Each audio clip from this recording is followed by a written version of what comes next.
Déclaration du sélectionneur marocain sur Haïti. Bienvenue sur WeFoot, votre rendez-vous incontournable pour toute l'actualité du football mondial. Ici, on parle foot, on vit foot, on respire foot et surtout, on partage la passion avec vous. Si vous êtes nouveau sur la page, prenez juste une seconde. Likez, partagez, abonnez-vous. Parce que WeFoot, c'est plus qu'une page, c'est une vraie communauté de fans de football à travers le monde. Aujourd'hui, on aborde un sujet très intéressant, un sujet qui fait réfléchir. Une déclaration du sélectionneur marocain qui concerne indirectement des nations comme Haïti. Mais avant d'entrer dans le vif du sujet, on veut saluer toute la famille WeFoot. Vous nous regardez depuis Haïti, la France, les États-Unis, le Canada, le Brésil, l'Espagne et bien d'autres pays encore. Et vous, dites-nous en commentaire, vous nous regardez depuis quel pays? Parce que WeFoot, c'est une seule famille. Passons maintenant au sujet du jour. Le Maroc est aujourd'hui l'une des grandes nations du football africain et mondial. Son parcours récent sur la scène internationale a montré une chose. Avec de l'organisation, de la discipline et une vision claire, une équipe peut atteindre un niveau exceptionnel. Le sélectionneur marocain, reconnu pour son travail et sa rigueur, a récemment évoqué le développement du football dans plusieurs pays du monde.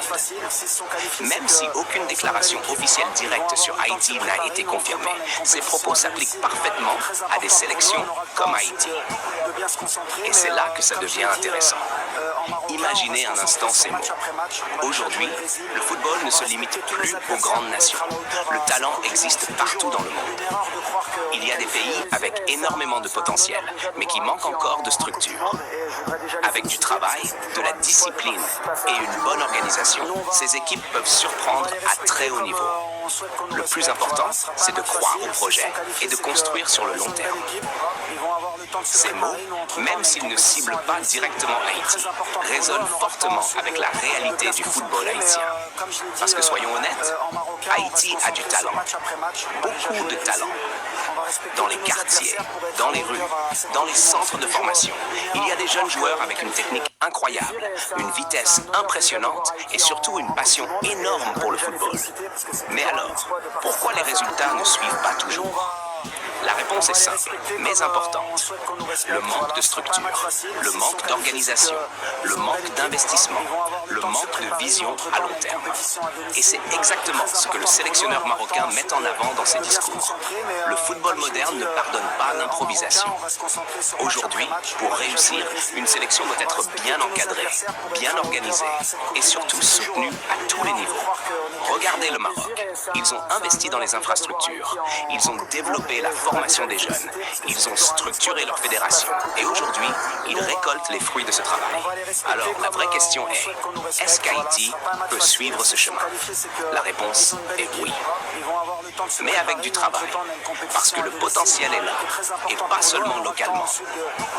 La diaspora haïtienne représente une énorme richesse. Il y a des joueurs d'origine haïtienne partout dans le monde, évoluant dans des championnats compétitifs.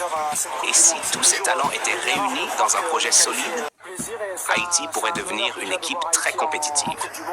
Mais pour cela, il faut créer un environnement attractif, un environnement où les joueurs ont envie de venir, un environnement où ils se sentent respectés, un environnement où ils croient au projet.